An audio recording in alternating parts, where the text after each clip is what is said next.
كده مع بعض كده نشوف عملنا الرز بلبن التحفة ده الجميل ازاي الدوب عملناه ازاي بخطواته بتكاته بحركاته بكل شيء. شايفين الرز بلبن، شايفينه دايب ازاي وطعمه تحفة، حاجة كده تستاهل بقكم، لازم تجربوها. يلا بينا نعرف هنعملها ازاي. السلام عليكم ورحمة الله وبركاته. ازيكم يا حبايب قلبي متابعين قناة مطبخ العيلة مع ام فرح، يا رب تكون كلها بركة وراحة بال وحسن الاحوال. النهارده حابين نعمل مع بعض كده شوية رز بلبن كده يدفونا كده في البرد، الجو بقى برد خلاص وحبينا بقى ان احنا نعمل حاجة تكون موجودة عندنا. حب الاولاد حابين ياكلوا منها، حابه ان انت مثلا تتعشي عشاء خفيف، براحتك انت. ايه هي المكونات بتاعتنا؟ يلا بينا نعرفها. بس قبل ما نعرفها عايزه تنزلوا دلوقتي تملوا التعليقات دلوقتي بالصلاه على الرسول، اللهم صل وسلم وبارك عليك يا حبيبي يا رسول الله. ايه هي المكونات معايا؟ كوبايه من الرز احنا حطيناها على النار تتسلق، يعني كوبايه من الرز نقعتها حطيتها على النار تتسلق، اوريها لكم دلوقتي. معايا 2 كيلو من اللبن، معايا السكر بقى حسب الرغبه، ما اقدرش اقولك حطي سكر قد ايه، على حسب انت بتحبيه مسكر بتحبيه دلع بتحبيه مظبوط، فالسكر حسب الرغبه. معايا برضو نشا، ومعايا هنا 3 معالق من القشطه، قشطه بلدي كده حلوين محترمين، بس مش هنحطهم دلوقتي، هنشوف مع بعض هنحطهم امتى. ومعايا روح الموز، اكيد انتوا عارفين خلاص، حلويات او اي حاجه مسكره احنا بنعملها لازم تحط ريحه الموز، بتدي نكهه جميله جدا جدا جدا. ومعايا الفانيليا. يلا بينا نشوف المقادير ونعرف هنحطها ازاي دي بقى كوبايه رز يا جماعه، انا سبتها نقعتها لحد ما زادت شويه، ودلوقتي بقى هولع عليها تتسلق. ليه؟ عشان هنعمل مع بعض شويه رز بلبن، انما ايه حاجه كده تستاهل بقكم. يلا بينا نولع عليه ونسيبه يتسلق مع بعضه. هنعملها ازاي؟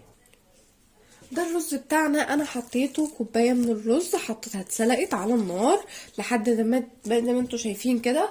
دلوقتي هنزل عليها بالحليب بتاعي. تمام، هننزل بالحليب دلوقتي اهوت، اديها كده تقليبه.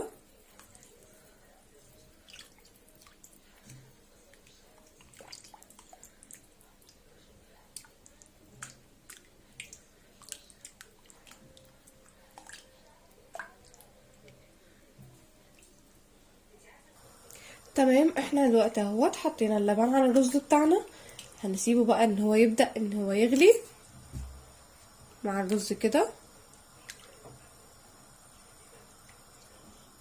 تاكلوا شوية رز بلبن حاجة كده تستاهل بقكم بجد. اول ما هحس ان هو بادئ يدخل على غليان هنزل عليه بالسكر والفانيليا والروح الموز بتاعتنا، انا بحب احطها في الاواخر كده عشان الريحه تفضل ثابته فيه. دلوقتي بقى هنجيب المضرب،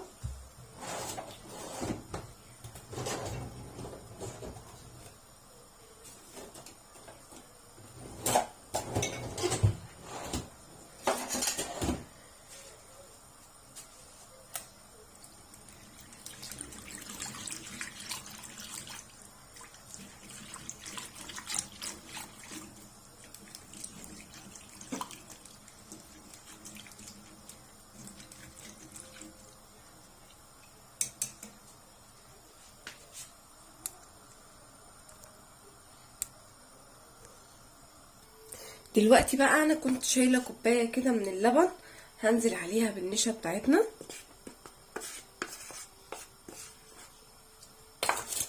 هنقلبها كويس جدا كده في قلب اللبن.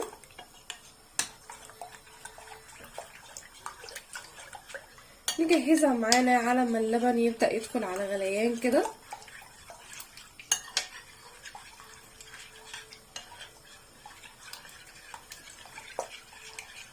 ايدينا في قلب اللبن يا جماعه، ما بنسهاش عليه علشان ما يلزقش مننا. تمام كده النشا دايبت في قلب اللبن. تعالوا كده مع بعض كده نبص على اللبن بتاعنا. اهوت. اديله كده تقليبه. خلاص هو بدأ ان هو يدخل على غليان. هبدأ بقى دلوقتي ان انا انزل عليه بالسكر. وقلنا السكر حسب الرغبه، ما اقدرش اقولك حطي سكر قد ايه، على حسب الافراد اللي عندك بيحبوا السكر بتاعه عامل ازاي. فانا هحط السكر وهدوق. تمام.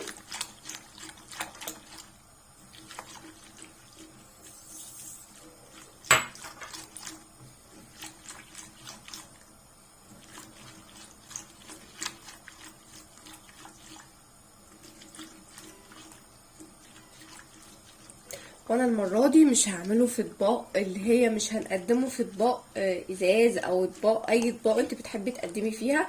لا انا المره دي هقدمه في اطباق فل، لان الصراحه هيتقدم لحد يعني جاي، فيبقى الاطباق الفل اللي يخلص طبقه ويترمى عادي، ما ولا تحملي هم غسيل مواعين ولا اي حاجه. فانا دلوقتي خلاص انا دوبت السكر اهوت. هبدا ان انا دلوقتي ادوق السكر بتاعي واشوف هحتاج سكر كمان ولا لا. هيحتاج نسبة صغيرة كده من السكر، هزود نسبة صغيرة كده من السكر.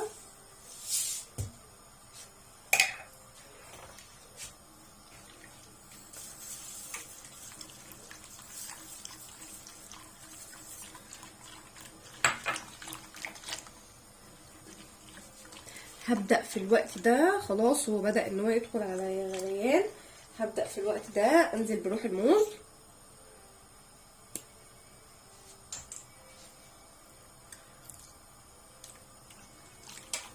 وهوطي النار،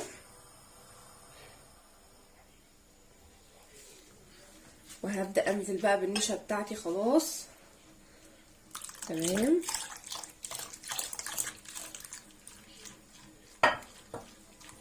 بنزل بحبة حبة كده.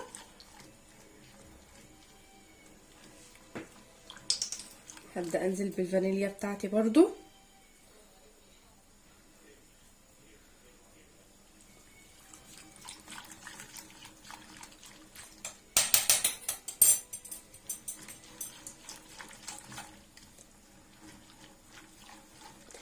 اخر حاجه خالص لما ببدا ان انا هاجي اطفي، بقوم نازله بمعلقه النشا. هنزل ببقيه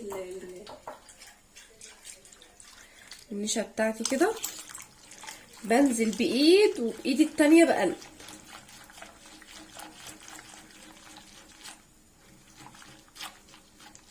تمام اهو. ننزل بايد وايد التانية بتقلب يا جماعه، علشان احنا عارفين ان النشا اول ما بتنزل في اي حاجه سخنه بتكتل، فاحنا ايدينا تبقى فيه على طول.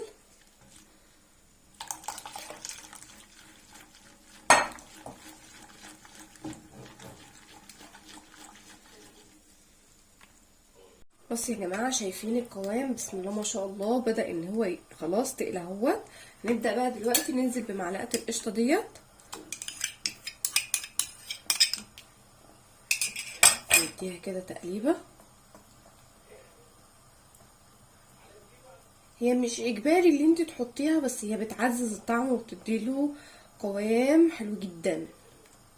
خلاص انا الرز معايا بلبن، بسم الله ما شاء الله بقى تقيل وبقى جميل جدا. خلاص انا كده هطفي النار اهوت.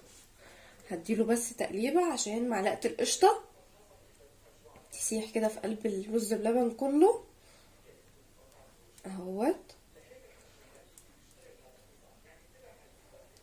الله الله الله، شايفين يا جماعه؟ شايفين القوام؟ حلو جدا جدا. نجيب بقى الاطباق بتاعتنا.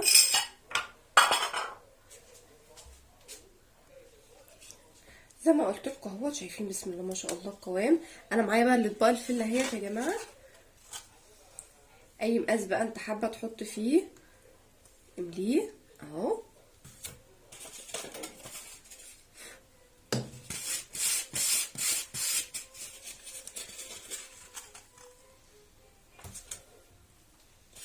هملي بقى الكميه واوريها لكم. بسم الله ما شاء الله، دي الكميه بتاعتنا بتاعت الرز بلبن. شايفين يا جماعه؟ بسم الله ما شاء الله القوام متماسك جدا. انا سبتها بردت شويه. دلوقتي بقى هنبدا حابه اللي انت تزوقيه او تزينيه بيها تزينيه.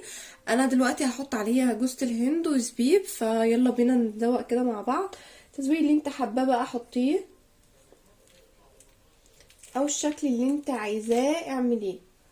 فاحنا ممكن نعمل مثلا شكل زي ده وحاجه في النص كده، او ممكن اللي احنا نعمل كده اهو. الشكل بقى اللي انت حباه اعمليه يا جماعه. ايه، حابه اللي انت تحطي جوز الهند، حابه اللي انت تحطي مكسرات، حابه اللي انت تحطي نوتيلا، حابه اللي انت تحطي شوكليت هو الاساس الرز بلبن. والتزيين ده بقى حاجه ترجع لك انت، ما اقدرش احكمك فيها اهوت. ممكن ان انت تدخليه لو انت عاملاه في اطباق فويل اللي هي الحراري، ممكن ان انت تدخليه تحت الشوايه ياخد لون كده، يبقى فرن كده حاجه كده براحتك، ده ترجع لك انتي. بس احنا عايزينه الصراحه بسيط كده، لانه هيخرج يعني في ناس هتاكل منه غيرنا.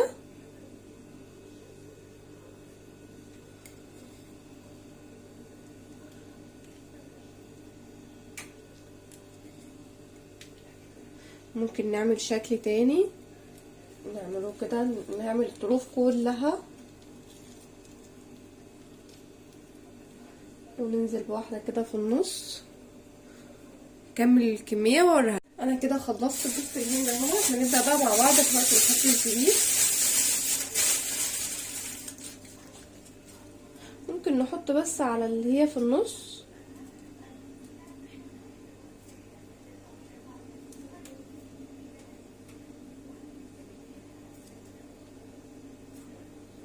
مش حابه تحطي زبيب وتحطي مثلا لو عندك سوداني مكشور ممكن تحطيه، ده براحتك انت. تمام. انا هكسر بس اللون الابيض بالحاجه دي.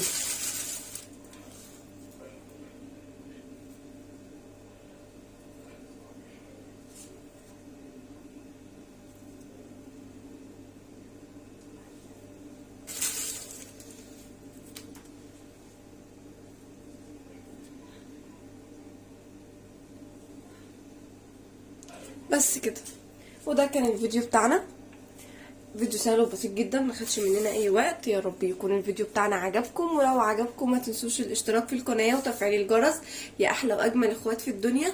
ولو اول مره ما تشوفوني يا ريت تشتركوا في القناه وتفعلوا الجرس عشان يوصلكم كل جديد بنعمله. والسلام عليكم ورحمه الله وبركاته.